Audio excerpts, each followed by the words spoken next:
Welcome to the Peak Mindset Show. My name is Matthew Park, and our aim is to inspire people to wake up and actualizing their true inner potential through learning from the masters in athletics, business, and in life. Today we have a special guest. He is the most sought-after trainer from the UK, and in working with many CEOs of companies, brokers, bankers, and celebrities, his unique, high energy, and motivating workouts made him a household name in the UK. He is one of the most top Ivy Pro bodybuilders in the world. He has been on many top magazine covers like Flex Magazine, and he was nominated as Rookie of the Year 2008 by Flex Magazine, and even placed top professional. He also played professional soccer as well in his early years as well, in mentoring and coaching hundreds of athletes and high achievers all over the world. He and his girlfriend Jasmine continue to help inspire and transform bodies with their company Apex Physiques. It is a pleasure to introduce my friend and the big Troy Brown to the show. Oh, thank you so much, Matt, and what a great introduction. I have a huge head right now. I appreciate all that you do, and this show is absolutely phenomenal. So I'm so excited to be able to share my words of wisdom with the folks that are watching this right now. Well, thanks, Troy. And it's really interesting because your story is very compelling. You know, you came from a bodybuilding career where you were competing for years, placing, in the top, some of the top, placings in the world, being on magazine covers, taking time away, and then coming back into it now. So what's that shift happening in your life? Well, it's kind of a story that's kind of a Rocky movie kind of story. I turned pro in 2006, and I really believed that I was going to, hit the big time, so to speak. The endorsements and the sponsorship was going to be knocking on my door. And then I moved to, Canada, chasing the bodybuilding dream. And just before that, I was sleeping in my car, and a friend of mine actually allowed me to stay on his couch while I was getting ready for a show, actually my second pro show. So I just stated that on Instagram very recently that I was homeless in 2007. So, being 3 weeks out from a show. And then obviously, moved to Canada and, started to do really, really well, got a front cover in Flex Magazine. And, I got kind of sidetracked and got involved in another business, did a little bit of network marketing, and was able to work with Mr. Bob Proctor and his wife, Linda Proctor. And that was a phenomenal experience working with those guys for 6 years. They taught me a lot about the mind. And while in that time, when I kind of stepped away from bodybuilding, I was 170 pounds and did a bit of CrossFit, became a vegan. And it was in 2015, in August, I believe, I decided I was going to come back to bodybuilding again, but kind of do it a little bit differently. And I've started my own online business, and that seems to be going really, really well with my girlfriend Jasmine. So I've sort of developed and have a new model now, if that makes sense. Sort of changed my old way of doing things and sort of implemented a new way of doing things now. And I'm really excited for the future. So we're just getting started here. What do you think is the big lesson that you take away, the lesson that you've learned from when you were competing in your earlier years to what you are now? Like, what's that one thing that shifted and changed that I would say, the biggest impact for you? The biggest impact for me, I would say, are you talking about from a training standpoint, Matt, or just the career-wise? Is that what you mean? I'm going to go career-wise. I think I put all my eggs into one basket when I was younger. I think that as you get older, you tend to think about other things like family, and you start to think about, finances and leaving some type of a legacy. So I think when I was younger, when I just turned pro, it was just bodybuilding. That's all I focused on.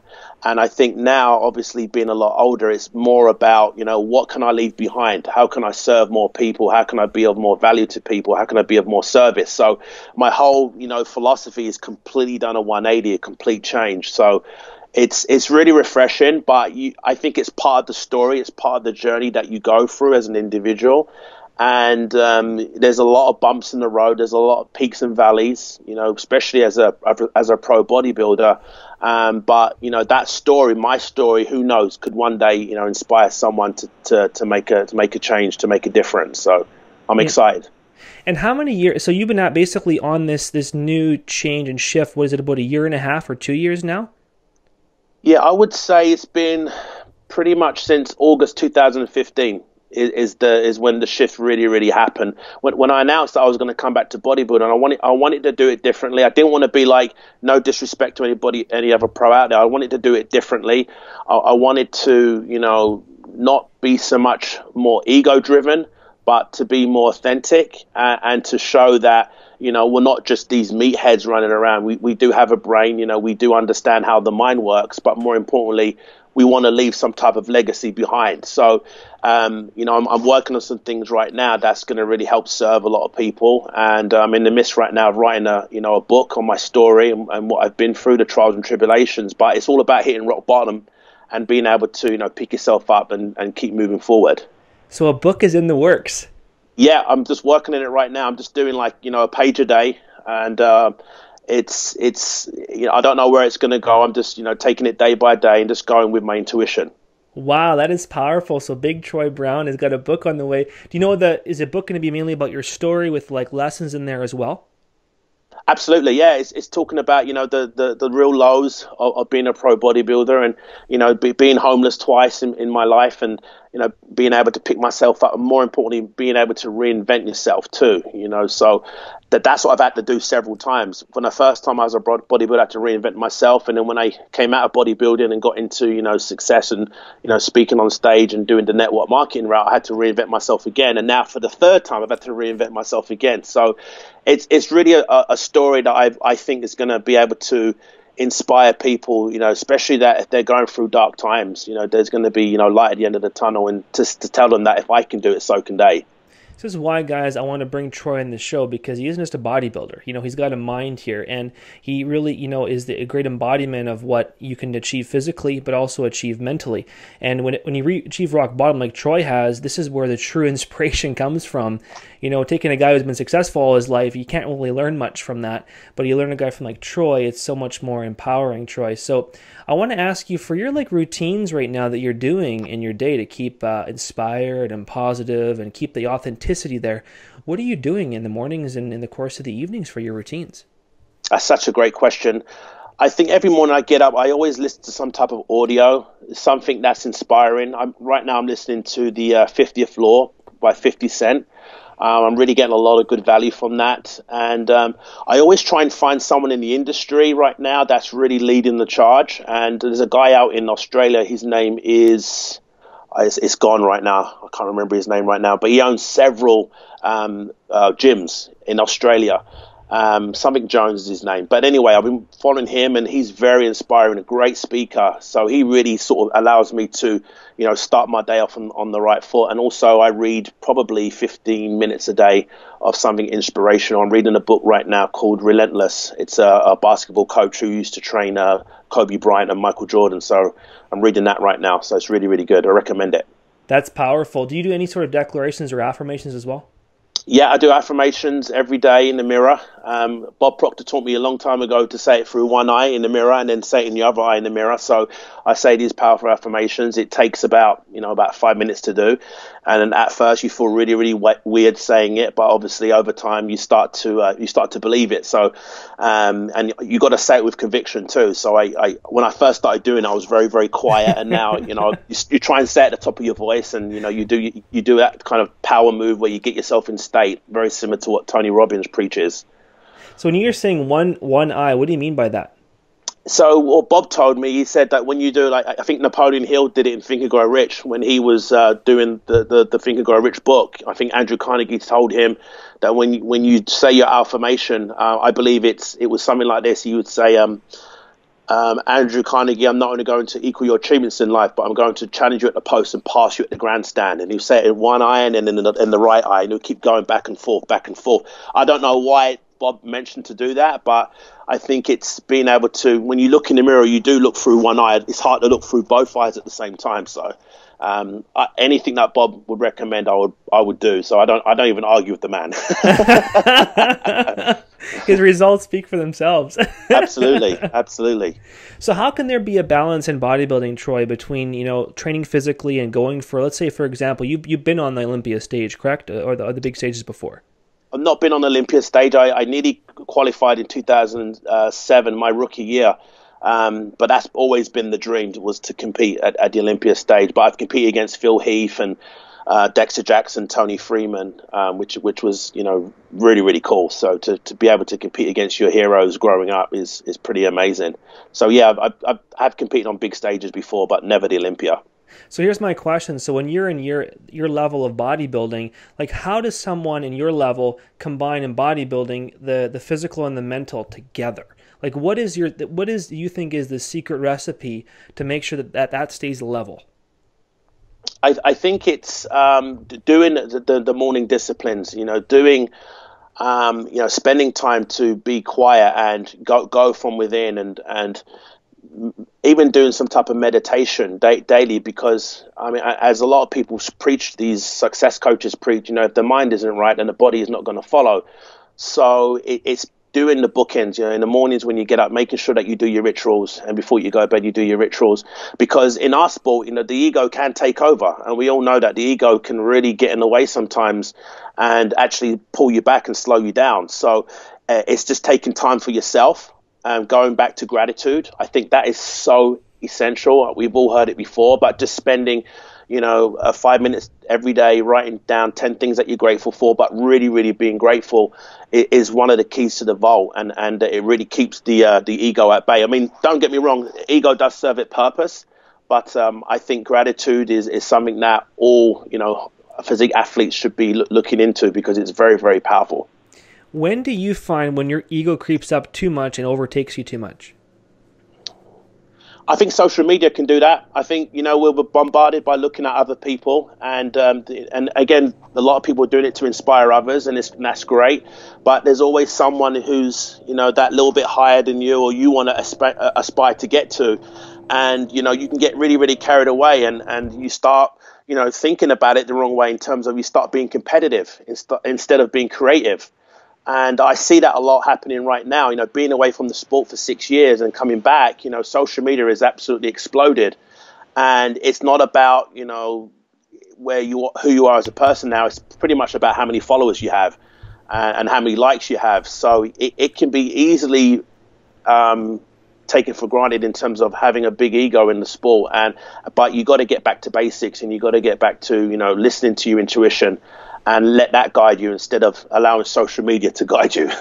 This is a huge, valuable topic right now, because listeners listening right now probably are getting so conditioned, and probably you and I even have a little bit of that issue once in a while. Is Absolutely. we think that the followers is what makes someone successful, but it's not really always true. True. So what would you tell someone, Troy, and the importance of that balance of knowing, like, for example, being aware of your purpose and your heart and your vision and your values and who you are as a person, and not trying to compare yourself to others all the time?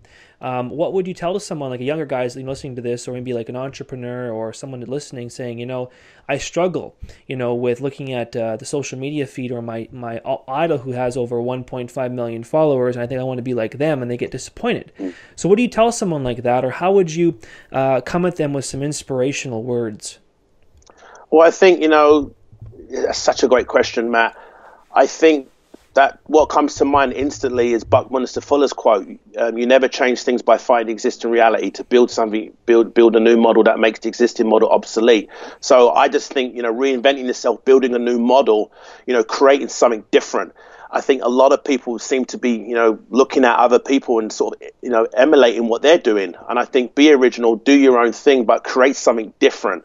And that was me for many years. I hold my hand up. I was looking at, a lot of the top guys that are really, really doing well, and sort of spinning my ideas off their ideas, which is easily done. So I think you got to be original and come up with your own stuff, and be creative. Sit down for, 20 minutes a day and write out 20 ideas of how you can be, create some new ideas. I know that's El Nightingale's technique. He did it for years, is that you sit down every morning, with a pen and paper, and write out your goal at the top, your long-term goal, your purpose, whatever it is, and then start thinking of ideas. You might not get any ideas, but you might get one or two. And you keep doing that over time, day after day, your subconscious starts working when you're driving in your car, or doing, you're at the grocery store, and all of a sudden you have an idea, and then quickly you just write it down. So yeah, I'm not sure if that answered your question, Matt. Oh, that's such a good topic, Troy. I love what you just said. I got goosebumps when you're talking about authenticity and talking about, like, following your own path. Mm-hmm. Absolutely. You have to, because that path that you're looking at has already been taken, and especially with social media. So, we got this brain, we got to start using it, and I think a lot of us don't use it, and it's so powerful. You just got to tap into it. It's already there, But I think most of us are not into the habit of doing it. But we got to practice it. It becomes a habit over time. So you got to do it every single day. And again, guys, if you're watching this, I was one of those people, who really didn't use their mind enough. And, if you tap into it, it could be such a powerful resource. You don't need any money to even start. You just need one idea and away you go. But you got to execute it. You got to take massive action as well. How do you overcome the fear? The fear of, well, what are they going to think? What's going to happen if they say this? How do you overcome that? You know what? Again, it's like you're speaking to me right now, Matt. That same thing, worrying about what other people think, held me back for so many years. And I think subconsciously it still does. And it's always a work in progress. So if I was talking to someone that has a fear of worrying about what people think, I think, sometimes you got to play hardball with yourself and ask yourself, are those people going to be around at my funeral when I leave this planet? That's kind of, tough love, but that's kind of questions you have to ask yourself. And, to say to yourself, what's the bigger picture here? Am I going to be a leader or am I going to be a follower? And there's nothing wrong with being an intelligent follower. But again, a good leader is also an intelligent follower. But at the end of the day, we want people to become leaders and to, stand up for what's right. But more importantly, take action in terms of don't worry about what people think. I think Bob told me something very important recently. He said to me one day, he said, if you knew what people were thinking, you'd be speechless. And it's true. So, don't worry about what people think. Just do it anyway. And I remember there were times where I had something of value and I'd be worried about what would that person think or what that person would think. And it doesn't matter what they think. I think there's a book called there's a book I read about 2 years ago, and it's what's the title? It says who you are is none of your business, something like that. But that's a great book because it talks about not worrying about what people think. So wow. But it holds so many people back. I think it's the number one fear. So here's my question with that, Troy. So you're bang on. This is a beautiful, beautiful topic. So what do you believe, like for you, like what do you do on a daily basis, or how would you tell somebody who's facing those challenges, who's facing the story in their head saying, well, what do they think of me? What's the opinions? What would you tell somebody to condition every day to get over those humps, to change their story around, to get the garbage out and get the good in, to overcome that and just take charge and play hardball with themselves? Yeah. I think find someone that you resonate with who's a leader that's gone through the same thing.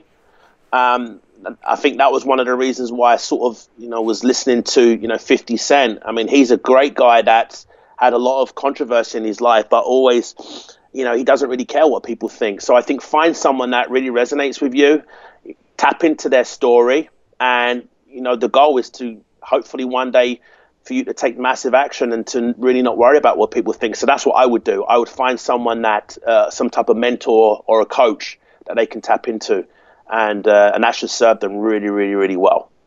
You're like an enlightened bodybuilder. Oh, one more thing, Matt. I think if they did this, for 30 days, they did like a 30-day blitz where they didn't care about what people think, and they just took each day as it comes and do one thing that would get them out of their comfort zone on a daily basis.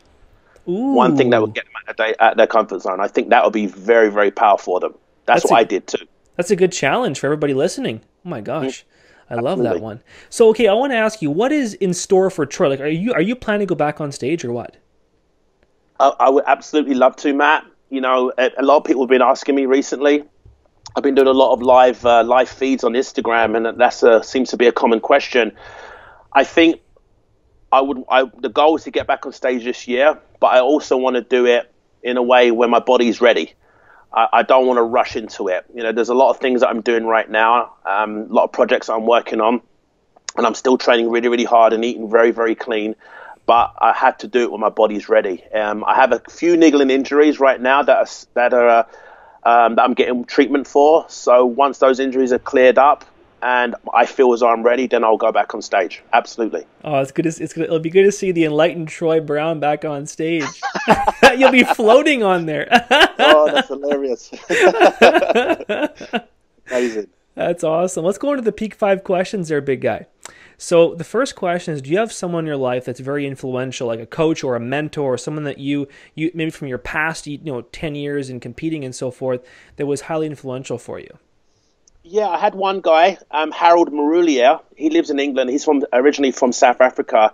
He was my trainer and coach and turned me pro. I was with him for 9 years as an amateur. And I owe a debt of gratitude to him because he was also a pro, but I really looked up to him and I studied him and watched what he did on a daily basis. And he's also a very intelligent bodybuilder too. So go check him out. His name's Harold Maroulier. He lives in England. He owns a gym called Forest Gym. So that was one guy that really was, a big influence in my career, coming up through the ranks, through nationals and becoming a pro. So I owe a lot to him. And from a business standpoint, I would say hands down had to be Tony Robbins. No question about it. Nice. Yeah. What is your most influential book? Not your favorite book. Your most influential book that changed your life? I would say right now, the shift that got me going in a different direction would be Price Pritchett U Squared. I'm not sure if you know that. I never heard of that book. Yeah, Price Pritchett. It's a very small book. It's about 80 pages, but it talks about how to get a quantum leap in life. How to go from, A to B, how to go from several levels, going from level 1 to skipping several levels and going to level 10. But it's a great book. And again, it talks about going out your comfort zone and doing things every day, going out to do things and to get out your comfort zone on a consistent basis. So I completely recommend that book. But it's so well written. The author's name is Price Pritchett. Where can you find that book? I believe you can get it online. Okay. It's not at bookstores. It's very hard to find, but it's an amazing book. I really highly suggest it for anybody that's into success and anybody that's an entrepreneur is to invest in that book. So it's called, the author's name is Price what? Price Pritchett. Price Pritchett. And what's the book's name again? U Square. U Square. U Square. Okay. Yeah, U Square. It's got like a Y-O-U and a 2. U Square. Okay, perfect. So what is your most influential quote? The one that really, I would say, has created a shift for you in your life? I was kind of thinking about that a couple of weeks ago, but one quote comes to mind is Joseph Campbell's quote, the cave you fear to enter holds the treasure you seek. And that, if you really read that and just study it for like a moment, you'd understand how powerful it is. And it's so true. And I think this is very important for someone that is really worried about what people think, is to really look at that quote and put it up somewhere above your desk or, in your car or on your fridge in your kitchen where you can see it often, because it will really, hopefully, the goal would be for it to get you to be inspired to take massive action. We so have to do a live feed together. I agree. I just love your quote. I'm sitting here and I'm like itching to get out of my seat to go like on your side and do like a live feed. That would be great. I would love that. Let's do that. That would be amazing, Matt. That would be fantastic. I'd love to do that. Awesome. Number 4, Troy, if you could tell your 20-year-old self. Now, guys, Troy is actually just turned 40 years old. I learned this before the interview. He's 40 years young. So what big lesson would you tell your 20-year-old self 20 years ago? One lesson, what would that be? That all the ups and downs, the trials and tribulations are part of your story. It's all a test from the universe. And when you're 80 years of age and you're in that rocking chair and you're thinking back, did my story or has my story empowered anybody? So everything that happens for a reason and a purpose, and it serves you. So if I would change anything, I probably wouldn't change anything, because it's made me the person I am today. So sometimes when bad things happen, everything has a polar opposite, meaning that you can always look for the good in it. Even though at the moment you can't see the good in it, if you really sat back, you would find it. So all those bad things that happened to me, being homeless a couple of times and, tearing muscles and stuff like that. Yeah, it all seems negative on the surface, but it all serves you at the end of the day. That is so powerful. Number 5, Troy, what would be a contribution that you would do if you had no limits in the world? What would that contribution be? Oh, man. No limits in the world. I think being able to leave some type of legacy in terms of health and fitness, being that, that ambassador, being able to say that, because of Troy, that I was able to do this. So I think it's being able to, being able to leave some type of legacy in terms of health, motivation, and fitness. But I believe fitness is a huge part of it, because I think that, the old adage is saying that, health is wealth. And if I'm able to, serve people through my business, Apex Physiques, then if it's only one person, I feel as though I've done my job. So hopefully that answers the question. But that you could spend an hour on that, because that's a great question. What's one thing right now, Troy, that you haven't done yet in your life, but you want to do? Book is the book. Book's the Definitely, book. Definitely a book. Yeah, because you can reach so many people with a book, right? And I think it gives you a lot of credibility as well.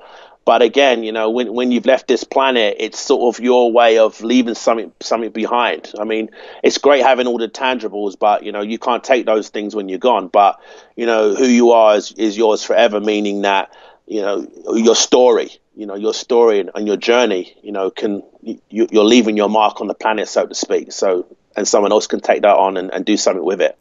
So what's your goal, Troy? When do you want to have this book launched?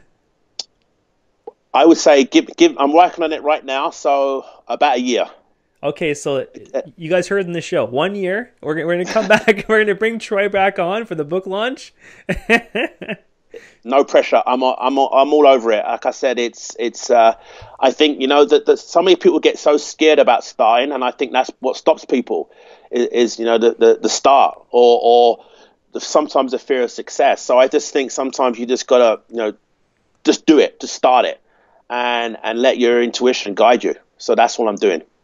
Is there anything, Troy, you want to mention before we finish this amazing, insightful interview that you've just shared? Yeah, I think trying to be authentic right now is just like I think the sort of common theme of this interview is don't worry about what people think. I think that's something of value that someone can take and do something with. And if you're watching this right now, don't worry about what people think. I know it's easier said than done, but do whatever you can do every morning to get yourself in peak state where you're not going to worry about what people think. Because if you've got something that is of value, don't hold it in. Give it out, release it to the world. You owe yourself that, or do it for someone that you love. I think that's very important too. So if you've got something that's of value, don't just do it for you. Do it for someone that you love. So wow. Yeah, there's so many things. There's so many things, but I think that's one thing that I could leave right now. I love it, Troy. So, where can we find you online? You can find me on Instagram. That would be IFBB Pro Troy Brown. I'm on Facebook. Find me IFBB Pro Troy Brown again. I've got a website with my business partner and girlfriend, Jasmine Perks. Check her out, Jazz Perks on Instagram. And we have a business called Apex Physiques. We do things a little differently. We really focus on the mind. Once the mind is right, you can get the body right. So we focus on that first, and then we focus on the nutrition and the training. So we try and do things a little bit different than most trainers out there, but that's our niche. So like I said earlier, doing something different, creating a new model that makes the existing model obsolete. So this is awesome, man. Guys, check him out and check Jasmine out on apexphysiques.com, correct? Apexphysiques.ca. apexphysiques.ca, guys. Go follow him on his Facebook, follow him on his Instagram.